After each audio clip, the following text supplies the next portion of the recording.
Good day, everybody out there in the podcast world. I'm so glad that you're joining us today, whether it is by the video method or you're watching or listening through audio. I am thrilled that you've joined us for Up and to the Right. And if you don't know me, I'm Rodney Founts, and I'm the pastor of North Church.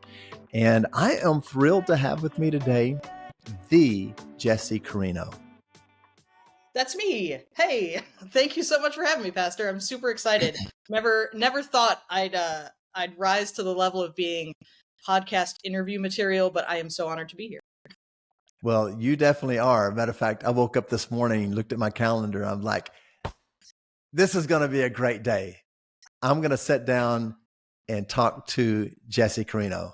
And so, I just say thank you for taking time out of your schedule. You've got a busy schedule. And I just appreciate you so very much. Well, thank you very much. I woke up this morning trying to figure out what shirt I was going to wear. So glad I decided on one.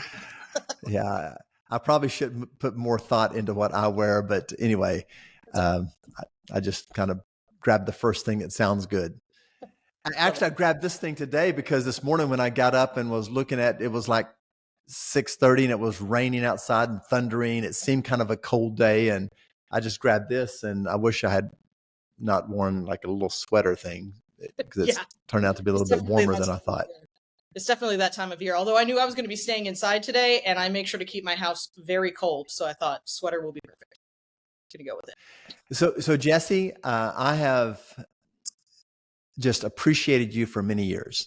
In fact, if I remember correctly, I think that we were visiting this just before we started the podcast, that it was probably 17, right at 18 years that you walked into the doors of North Church for the very first time. Is that right? That is right. That is true. I hadn't been keeping track, but thank you for reminding me. It's been a great 18, 17 years. Yeah. Yeah. Well, you've been a joy to us, and I'm so glad that you have stuck around and then also added so much value to the church over the years. In fact, there's a number of different areas that you have actually made an impact, but one specific is in the area of all that we do in regards to production. Tell us just a little bit about that journey. When did you first, so you started coming to North Church, and tell us about how that you started serving and what did that look like early on? Yes. So like I said, I first started coming to North Church right when we moved into the memorial building. So 17, 18 years ago.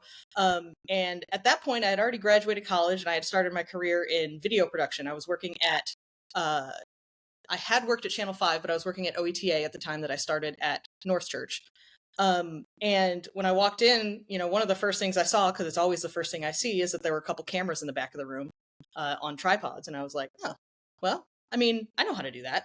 I can do that stuff. So I was already connected with some of the people that go to the church. And one of them, I believe, was Chris Martin. And he was also helping in that area. And he's like, oh, yeah, you should definitely volunteer, because we're trying to put together. We were still growing in that building, trying to put together our video ministry, just figure out what it was going to look like. And so I got connected pretty quickly through people that were already on the team. And I was like, yeah, well, I know how to do this because I do it for my day job. So they didn't have to train me much. So I think they appreciated that.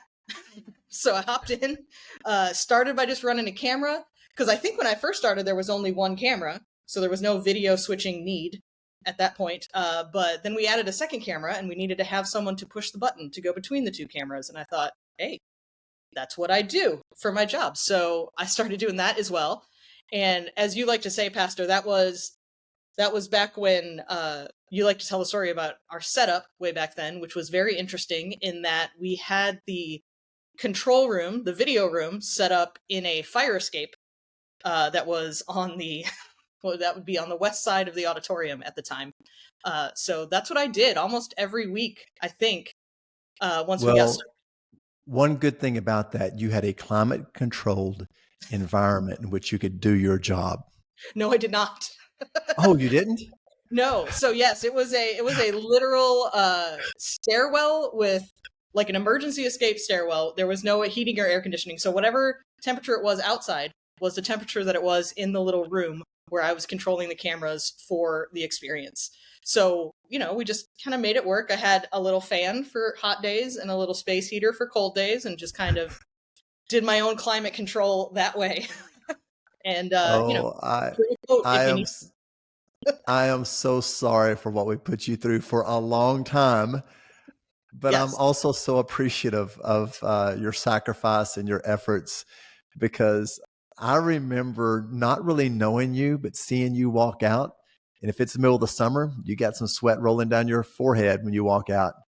And if it's the middle of winter, you're bundled up. And I was thinking, like, oh, I don't know who this. I looked at you as this young little girl, and I said Mhm. little girl because you're not tall in stature and stuff. And so I was like, oh my goodness, this poor young lady. But I appreciated so very much Hey, your effort. it was great to have somewhere to serve. Being new to the church and finding a way to plug in and find a way to use the skills that I had to serve a church was it was a really awesome opportunity. I promise you, I was not cursing you up in that room with my space heater and fan all those years. It was really great to get to serve in a way that with a talent that I could bring that maybe not everybody has the same talent. Because I don't know, you know me, but I don't know if anyone listening knows me, but I'm not your girl to help in the kids ministry. I'm not going to be very helpful there. I'm also very introverted, so I'm not going to be, at the door like the host team. I needed to find some place that fit for me, and it was a great fit. So from the start, so that's why I wanted to stick with it for sure. Well, you have grown with us. I remember though, after you've been serving in this position for several years, Mhm. um, you know, we knew you worked or at least some of the team knew you worked at a job, but didn't know exactly what you did for sure. But I remember going home one night on a Sunday evening, clicking on the TV. I did not have cable. Um, and I kind of looked through some of the major networks, which was about three of them that I had, and one of those being PBS. I looked at it and I saw you pop up, and I was like, who? That's the girl that is up in the stairwell every week running the cameras. Yep. And then I see come down, I say hi to her and smile to her, but that's about it. And at that time, I think I knew your name, but I really didn't know you. Mhm. And I was like, who is this girl? And I started watching, and I found out that you are the one that actually produced that PBS special Mhm. and ran the credits. And like, you were the one actually doing all of it. And so tell us a little bit about that, because I Yes. was so impressed, and I was like, wow, this is pretty cool. Well, thank you. I appreciate that. Yeah. So one of my very first jobs when I got here, and I was at OETA, which is the PBS channel in Oklahoma City. I worked there for like 13 years, and it was doing exactly what I wanted to do. We were doing live news broadcasts, which is what I went to school for.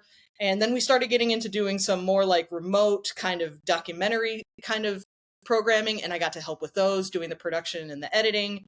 But then after, I don't remember even what year it was, but after a while, I pitched an idea for a show as an educational television station, and seeing the rise of web series and internet video, thought, we really should be getting into this space. And since we're educational, why don't we do a web series that teaches STEM subjects, so like science, technology, engineering, and math, to like middle school students, because that was a need we were seeing in the state at the time to get those scores up. So I pitched this whole idea about how, we can move into the future, and surprisingly enough, everybody thought it was a great idea. But at OETA, they were like, that's a great idea. You have zero budget, so go do it. And I was like, all right, well, I mean, it was my idea, so I can write it and I know how to edit. That's cool, but who's going to be on camera? And they're like, we don't know, but you got zero budget. So it ended up being me on camera, as kind of how it works when you're in public television. It's all on a shoestring, but you have the passion, so you make it work. So yeah, and I am a big science nerd, so which is why I came up with the idea in the first place. So we did that series. It was called What's the Deal? I can't even remember how many episodes. I think we did 16 little episodes. They were like 4 or 5 minutes each. There was curriculum around them so that they could be used in classrooms to teach students, and I tried to make it goofy. So if you ever do stumble across any of those videos on the internet, I'm sorry. I'm pretty goofy in them. But yeah, that was one of the major projects that I worked at OETA. It was a lot of fun. It helped me learn a lot outside of just studio production. And I'm going to say it before you get a chance to. It was actually, I did get an Emmy for that. If you can see, there's my little Emmy right there. This is the only place in my house I could shoot. I really am not trying to just show off the Emmy, but yeah, it was a great project. And I think it's hilarious that you saw it and you were like, what? That is so good. Yeah. And I didn't think of it being goofy. I thought of it actually being like really entertaining and educational, that's what your goal was, especially for the audience that you were trying to do it for. Yep. Now, that Emmy behind you, I was going to point that out if you did not. Yeah. Because I know that we have kept, you've got 2 Emmys, right? I do. Yes. They're back. And They're so both back. you got both of them for what? You got both of them along the same lines or what? They were both when I was at OETA. So one of them was for What's the Deal, which was the show that I produced and edited. And I think the award was for producing and editing. And the other one was for a documentary that I was a part of that we also produced at OETA. It was a documentary called A Conversation with George Henderson. And I was the associate producer and editor on that project. So we got an Emmy for that as well. It was a really cool story. If you don't know George Henderson's story. So. Okay. No, this is really wonderful. Mm-hmm. So Jessi, talk to us a little bit about your journey at North Church, kind of what this looked like, how you've seen it evolve in regards to the production, because from where we started with 1 camera and then we go into 2 cameras, you've really been on the journey the whole time with us. You missed out on just a little bit before, but for the most part, you've seen us evolve as a church, grow as a church, numerically, but also in our production capabilities and then our excellence. Talk to us a little bit about what you have seen over the last 15, 17 years. Yeah. Well, I will say there has been a ton of stuff that we've grown and changed in, and I'm going to get to that. But if we want to start at the beginning of my journey, what I think is really interesting is something that has not changed throughout the history of this church. Is what brought me into the church initially was a small group. I think we called them connect groups back then. I'm not even sure, but I think we did. It was that connection with community and people that is what brought me, because I started going to a connect group before I actually started going to North Church. It was a ministry that Matt Nelson. Is a ministry that Matt Nelson was doing on the UCO campus for young adults way back in the day. That was just an outreach thing. And I had gotten connected, friend of a friend, got invited to something, and started going to a few of their meetings. And then that's what eventually brought me into North Church, was that small group. So I think that's interesting because that is still what we put the most emphasis on today, are those connections, the relationships, the small groups, and being a part of that to be a real connected part of the body of Christ. So that's what brought me in. I was young and much cooler back then, so it was easier to make friends, and got into the church that way. And then watching the church grow has been pretty amazing, especially recently. When I first showed up, I have to pause. I'm so sorry. I didn't say it's for him, but my dog has decided he wants to come in. So apologies. He's probably just ignore him. But anyway, starting with the video production when I first started, yeah, it was pretty basic. It was pretty simple. But what always I saw with North Church was the willingness and the desire to innovate and to push boundaries and to see what you can do with what you have. And I thought that was really cool. And I also, when I first started with North Church, one of the first things I noticed was that there were people that were quite young, like my age. I think I was maybe 24, 25, 26, somewhere in there when I started North Church. And there were a number of people that were in my age range that were in leadership positions at the church. And having that kind of young energy, that innovative energy, also was something that drew me in. And I thought, oh, this is something that I could be a part of. They're not looking for, old folk to come in and take things over. This church wants young people to be involved, and they want that kind of creativity and energy. And so that's what I saw coming up through as the production grew and as the church grew, that continuation of just pushing, see what else we can do, bringing in new thoughts, bringing in new people, fresh ideas. And that has been, I think, key on the production side of it. I mean, when it comes to growing the church, that's all of us. That's the Holy Spirit. That's, there's a lot of things that go into that. And I think there's a lot of reasons why North Church is seeing the growth that they are seeing and have seen. But I know on my side of it, behind the camera, I've always been impressed by that willingness to try something new, do something different, see what works, what doesn't work, and strive for the best we can possibly be. Like the vision, the standard that we have about the most. Oh gosh, and I'm going to get it wrong, and I'm going to get stuck. I'm going to get kicked off the team if I get this wrong. It's the most important message deserves the most excellent presentation. That's good. That's good. Good. Pretty close. Not exact, but it's very good. Well, I've seen that. You got the gist of it. Thank you. Whew, that was scary for a second. That's good. So yeah, it's been really awesome to see, and just opportunity for me to continue to grow as well in my skills as we are growing as a church and pushing forward into new things and new innovations. It's been great. Now, I love, I joke with you about this most every Sunday. I walk out and I see you because your area, your headquarters, we call NASA here. It's the where everything is directed and kind of flows through is where you're stationed now.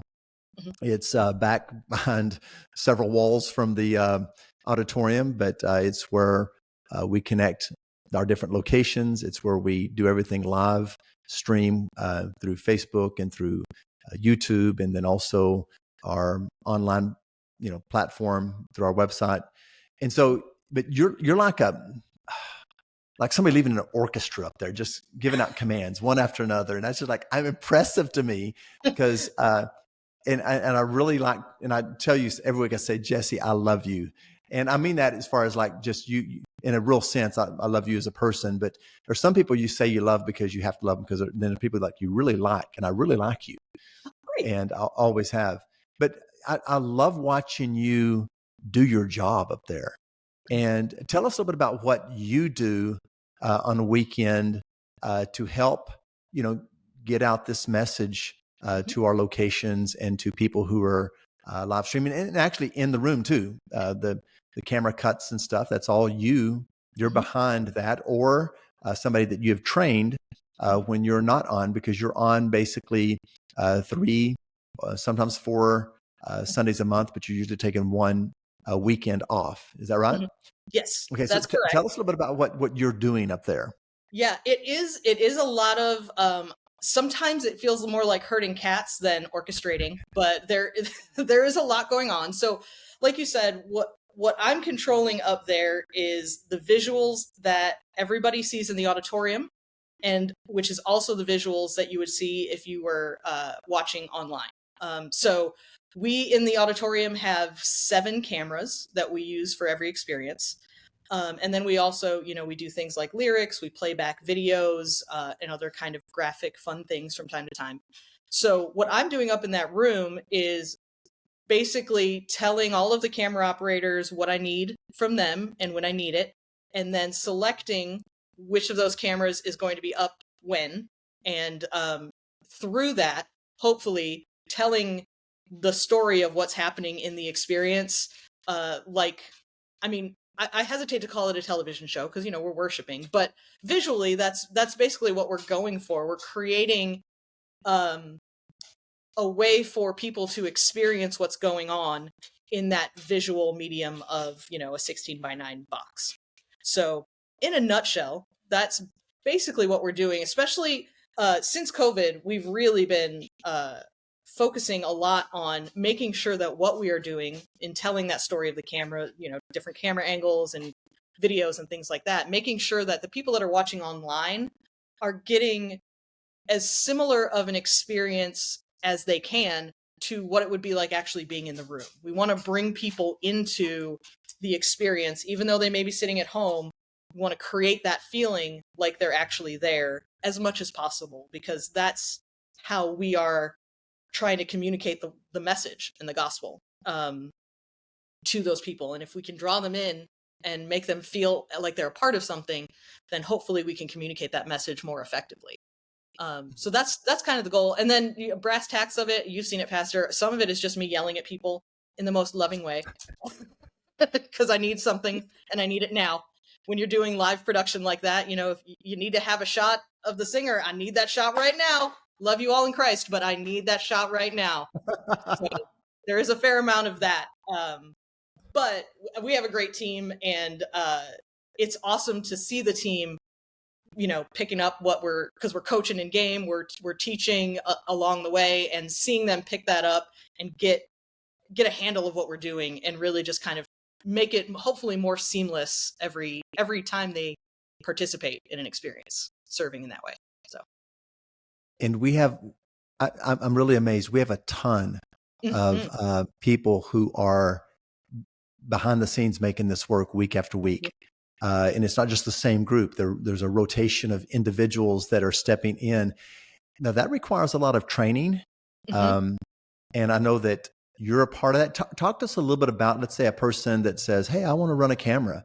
What does that look like in training? Because I've seen them go through that process of kind of coming alongside somebody and just and following them around. And then eventually they begin to get in. And then, and I know it's not just you, but you are an important part of coaching what it looks like to grab the be in the right position, to get the focus, to get everything just right. I know Samson obviously has a great eye and for what happens with, production, and is a great part. And we have several others that are learning. But talk to us a little bit about somebody that says, hey, I want to do this, and kind of what that will look like to train them till they are actually a camera operator. Yep. And then how you are even also coaching in the run through. The run through is a very important part where you're actually coaching how to do. And then of course you got the in-game coaching too, when you're live and it is happening. So talk to us about taking that person from, hey, I'm interested in doing this, to like, okay, now they are like high quality camera person who we can count on week to week. Awesome. Yeah. So I think that's one of the most exciting things about this team, is that you can be a part of this team even if you've never picked up a camera before. Like, we're not only looking for people who kind of know what's going on or have a background in this. So if you are interested, you can join this team. And like Pastor said, we will take you through a process of training to get you to where you can be doing this, on a regular basis and doing a great job. So usually when someone expresses interest, the first thing we do is we just have them watch what we're doing. We'll bring them in for a Sunday morning, maybe a couple experiences, and have them get an idea of the whole picture of what's going on. So they'll be wearing headsets so they can hear all the communication and what's going on. They'll watch me upstairs a little bit to see what all's going on there. And then in the auditorium, we'll pair them up with a more veteran, advanced camera operator, and just have them watch what they're doing. You can ask questions. That's when we want you to ask questions so that you can understand, why did you do this? What's going on here? And kind of understand the process. So that's the first phase. Usually just a week or, a weekend or two of just watching and getting the feel. And then we'll take you more specialized into whatever area it is you want to train on. So in the case of a camera operator, we would pair you up with a camera operator who's experienced. They will start giving you the knowledge that you'll need for the physical camera. So like, here's where the buttons are, like starting from scratch. You don't need to know anything about it, but like, here's where the buttons are. Here's how you control this. This is what you need to do here, just with the gear. And then during those rehearsal times is when we will have that trainee start practicing and learning how to use the gear, and then what the expectations are of how to use the gear. So during those rehearsal times, we'll have them with a more veteran person and just do what they can. And that veteran will be coaching them during the rehearsal time to say, hey, try this over here. You're going to want to do this, make those corrections. And that process is really where we get down into it. You gotta, it'll probably take a few weeks if you've never touched a camera before to really kind of get the feel of that. And as we go through that process, I'm coaching as well from upstairs, and they're getting better. And we will also, through that process, allow the opportunity for that person to maybe start with serving maybe on a Wednesday night. or maybe on a Tuesday night prayer meeting where, maybe not that all of our productions aren't important, but, maybe something that's a little bit less viewership, something where, it's a little bit more relaxed, especially, students, they like to have a lot of fun. So, it's a little bit more of a relaxed environment. And let them hone their skills there as well. And then, usually before too long, most folks with that kind of coaching and one-on-one training, they're able to join the team pretty quickly. And then, you also don't have to be at necessarily pro level before we join. Everybody's always learning on the team. So even if, there are some gaps, we're here to train everybody through that and coaching. And we're all hopefully getting a little bit better every week. Hopefully, myself included. So, yeah. And that rehearsal time, like you said, Pastor, is very important. It can be tough at 7:00 in the morning on a Sunday. I'm not going to lie to you. That's real early for me to focus in. But it's just another opportunity for all of us, even if we've been doing this for a while, to make sure that we're bringing our A game to the experience, and we know what's going to happen. We're not winging anything on a Sunday morning. We are approaching it as something that we're going to do with excellence. And so we use that time just to make sure everybody is locked in, knows what they need to know, so we'll be ready to go. So yeah. I appreciate that. And I've seen the excellence from you, and I appreciate what you bring to the table week after week after week. There's no days off. And I love that. That speaks to professionalism. It speaks to the type of people that we want to have serving, and also, it speaks to you. So Jessi, talk to us a little bit about your walk with the Lord and kind of your journey, your spiritual journey a little bit, kind of, maybe upbringing a little bit, and then maybe off to college, and then to where you are, and then maybe kind of what God has done in your life since you've been a part of North Church. Absolutely. I've just loved seeing what I have witnessed, and then also knowing based on what you have shared with me. But I'd like for you to share with the audience what kind of your spiritual journey has been like over the years. Yeah, absolutely. So coming to North Church was definitely a change for me. I was actually raised Catholic, very Catholic, like Mass every Sunday Catholic, confession, all the fun stuff. So I was raised, you could say, in the church, but it was a very different type of church than people might expect around here. And then I ended up going to college at Pepperdine, which is a Christian university. I knew it was a Christian university. I did not know it was Church of Christ until I got there, because I had no idea what Church of Christ was. I had never even heard of such a thing before I went there. And just to clarify, Pepperdine University is on the West Coast. Yep. It's in California, just outside of... It's outside of Santa Barbara, right? Los Angeles. Los Angeles, yeah. But then you came from the East Coast. Yes. Just outside of Buffalo. Yeah, absolutely. That's a big change. You go from the East Coast to West Coast and end up in the middle of the United States. Yes. it was like I was doing a sampler of the country. And so I tried it all, and I've ended up here, and it's worked out. I kind of like it. It's good. So yeah. So I ended up at Pepperdine. What I think is interesting, and I've just kind of now, as I'm reflecting and like learning about myself and my life, grew up Catholic, wasn't really into it, but I grew up with a sense of knowing that God was real. I don't know, that's just God doing what he does. Because when it came time to choose a college, I had a choice between Pepperdine or University of Rochester, which was a secular school. And granted, I will tell most people, of course, I'm going to go to LA instead of Rochester. That sounds like a much better choice. But really, honestly, internally, I wanted to go to a school that recognized God. Like, I didn't know anything about denominations or anything like that, but I knew that God was real, and I wanted to be in an environment with people who also believed that God was real, because that felt important to me. So it was definitely the Holy Spirit, because 18-year-old Jessi was not that wise. So going out to Pepperdine was really great, and that's kind of what started my path. I met a lot of friends who were raised, non-denominational. They're actually, one of my very best friends was from Oklahoma, and she had been going to non-denominational churches, and that's why I ended up coming here, because I at least knew one person.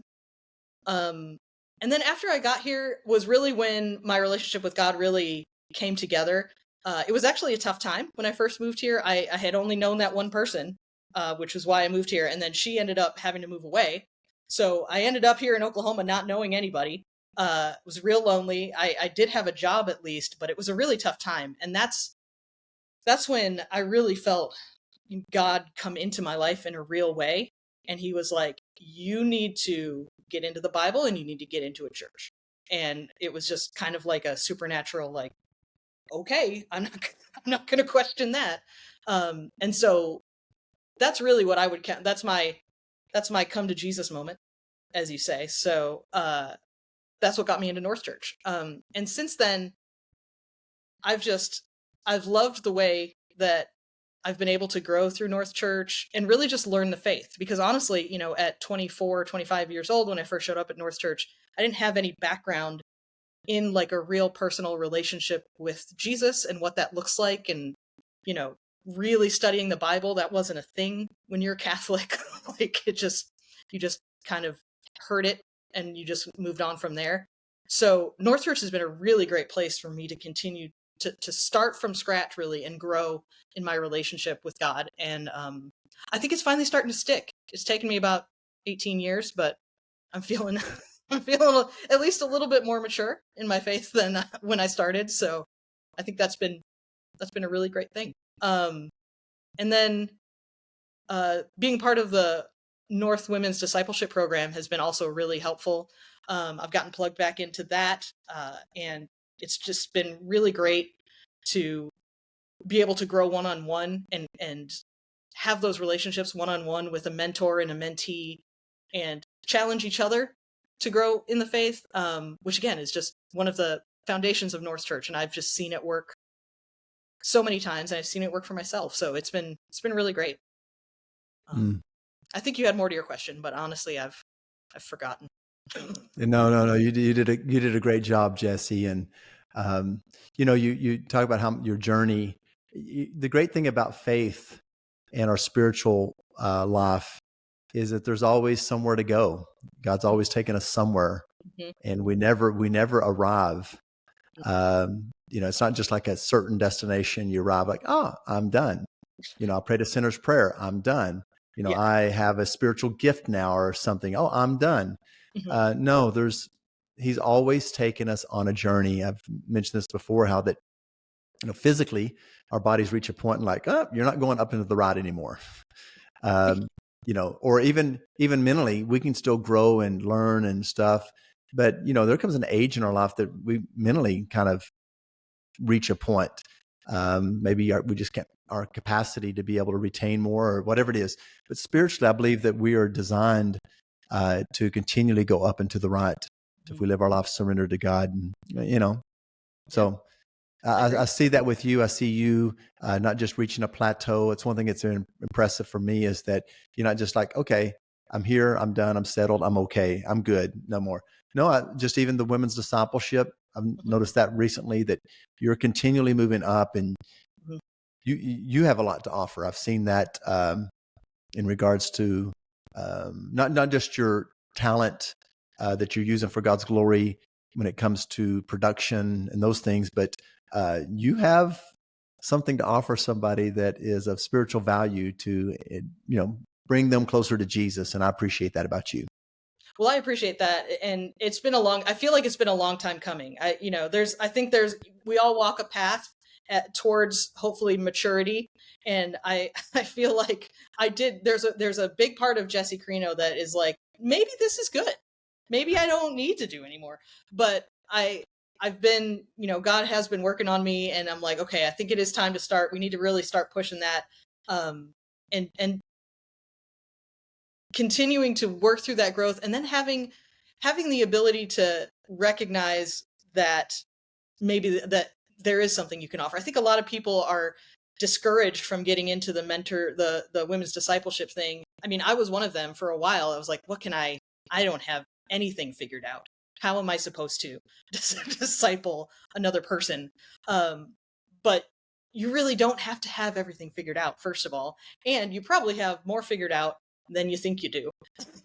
You can, if you're staying connected in the Word, you're staying connected with, a community in the church, you can help support people and you can help people grow. You don't have to have a PhD, to have an effect and help people out, in growing in their faith. So thank you for saying that. It's been a struggle, but I've been working real hard to up my game a little bit. You have, and you're talking about, we don't all have it figured out. There's one thing that's as understanding is what I figured out is I need God, and I need to not lean on my own understanding, but in all my ways acknowledge Him. And then if I do that, things will begin to fall into place. Yep, I agree. And I think I remember what you did ask earlier. Just what God's been working on me recently in this season. He's really been encouraging me to seek wisdom above everything else. I have a tendency to make choices based on, what's safe and security and what feels, we all do. We all have that tendency to want to do that. And in this season, I've really felt God saying, like, I can offer you wisdom, like that's what I'm here for. Seek that, and I can help you, to be able to just kind of have that grace in life and solidify your faith through that wisdom. So it's been really great. I actually have a daily devotional from Tim Keller on wisdom that I'm doing this year. That's taking us through the book of Proverbs and all the wisdom that comes from that. So that's kind of where I'm at right now. I'm like, okay, Jessi, you've lived some life. You get to be the grown up here. So let's learn what God has for you as a grown up. So yeah. It's good. Okay. There's a phrase that I heard years ago that is so true, is that everything is spiritual.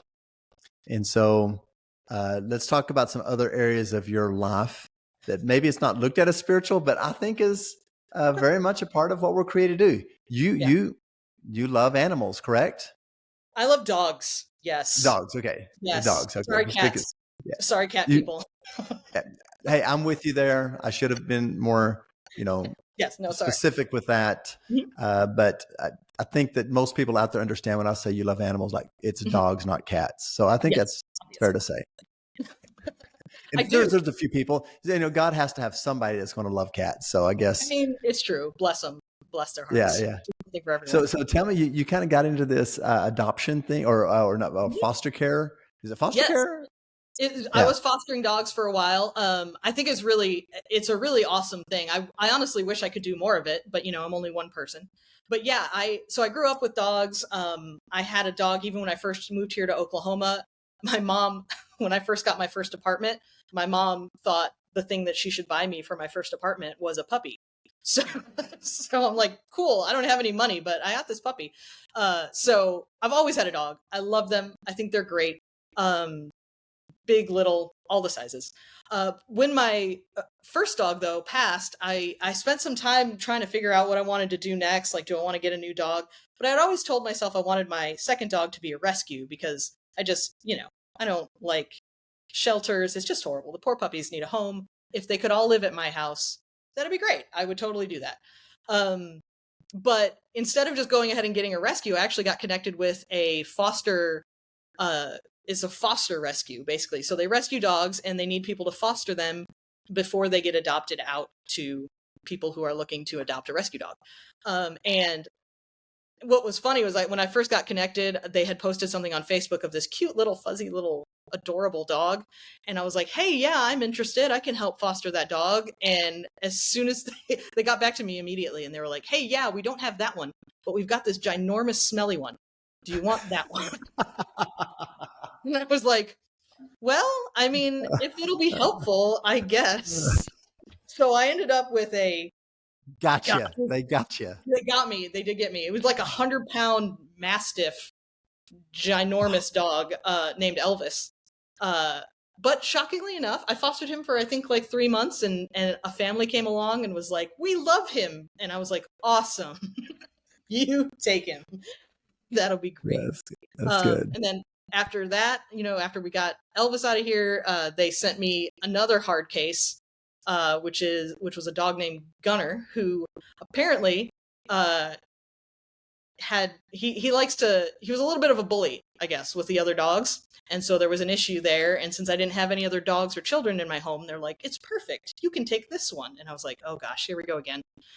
But he actually ended up staying for over a year, and then just fostering him. Nobody wanted to adopt the poor guy. So after a year with nobody wanting to adopt the poor guy, I kind of gotten a little attached to him, I had to admit. So I just went ahead and adopted him myself. So I still have him, and he still is not the best with other dogs. So I've had to put a pause on fostering for now, just because I'm not sure how I would handle a gang of fighting dogs in my house. I don't know that I need that, but it's great having a dog again. I love it. He is the best, even though he doesn't like other dogs. It's just me and him, so it doesn't matter as far as I'm concerned. But well, he's adorable. I spoil him, and I'm not great at dog training, so he pretty much runs the house at this point. And I'm all right with that. Well, I wanted people to hear a little bit about, the personal side of Jessi. What's happens that you inside your house apartment there, and but let's talk a little bit about also sports. You like sports? Oh yeah. Up the top of that is football. Football. I do love football. Yeah. So how did football become because I know that on Sundays, like during the fall, it's like, I'm watching my games. I am. I'm waiting to see when that message is going to get done on a Sunday morning, Sunday afternoon. I can go home, turn the game on. So I was raised in, like we talked about, I was actually raised just outside of Buffalo, New York. And it was right in that period where the Bills kept going to the Super Bowl and losing. So football was a big deal. Yes. 4 losses. 1, 2, it 3, 4. Not a great time for our community or for my family. My family are also big NFL football fans, even through all of the tragedy that is the Buffalo Bills. But I was just raised it. I just loved it. I love football. I actually used to, I told my dad I was that girl in high school who wanted to be the first girl on the high school football team at my high school. I was like, I'm going to do it, Dad. I'm going out for the football team. And he was like, you will get destroyed. And I was like, well, maybe. I was like, maybe I could be a kicker. He's like, you can't kick. Like, well, but I wanted to be a part of it because I really liked it so much. But I did play softball. So like we were saying, I love the competition of sports, just kind of the trash talking, like just having fun, but also just trying to win. I love it. So really any sport, if you can get me my competitive juices flowing, I'm all about it. Anything at all. But yeah, it's been fun. And it's been fun being here because since I've moved to Oklahoma, I discovered the whole new world of college football, which really wasn't a thing back up north. Nobody gave any thought to college football up there, but it's like a whole nother season. So I love it. It's more football, the better. Good times. Jessi, I appreciate you taking time just to talk to us. I enjoyed it. As I said at the beginning, I was looking forward to this day, and woke up excited because I get to talk to Jessi, and I've actually had a great conversation. I really appreciate you and what you do at North Church to make an impact in so many people's lives. And it's good to see, every weekend when I walk up and I just see just that ton of, people that help support this area of our production, and how that you are, the key person kind of leading the way there. And so I thank you very much. Thank you for the difference you make. Thank you, Pastor. I appreciate your appreciation, and thank you for what you do. Just following the Spirit and being just determined to be in step with God and keep this church where it needs to be. I think your leadership is awesome. So I am thrilled and honored to be under it. So thanks. Well, thank you. Hey, Jessi, would you mind doing this? Would you mind praying for us and wrapping up, and just asking for God's continued direction upon people's lives that are watching, that they, learn to obey God and just trust Him with the journey, just like you have. And whatever it is you feel like that you want to pray, just begin to pray that on the audience that's listening. Absolutely. Thank you. Father God, we come to you today just in awe of how awesome you are. I want to thank you for the opportunity that we have with this podcast and with everything that this church does to be able to bring your name and your story to more people and to worship you and to come closer to you, hopefully every day. To those that are listening to this podcast, I pray, Lord, that you would remind them that they matter. They matter to you, and that you want them to be a part of the church and to have a community and to have support to follow you. And I pray that if there's anybody out there that is wondering if getting connected in the church or stepping up in the church is really what they want to do, I just pray that you would speak to them and to their heart to have confidence and have faith to know that you're with them and you will lead them, and that you do have a place for them in your church and in your family because you love them. And I just thank you so much, God, for this church, for both North Church and the Big C Church, and everything that you're doing to make an impact in this world. I pray that you would continue to use all of us to increase that impact and to bring you glory. And I pray that everybody who comes into North Church can feel how much you love them, because that's what we want people to know. And that's our task, is to spread your gospel. Thank you again for this time together, and I pray that we all have a fantastic week, and I pray it all in Jesus' name. Amen. Amen. Amen. Hey, Jessi, thank you very much. And everybody, thank you for joining us today. And I hope that you will share this episode of Up and to the Right, and we'll see you next week on Up and to the Right.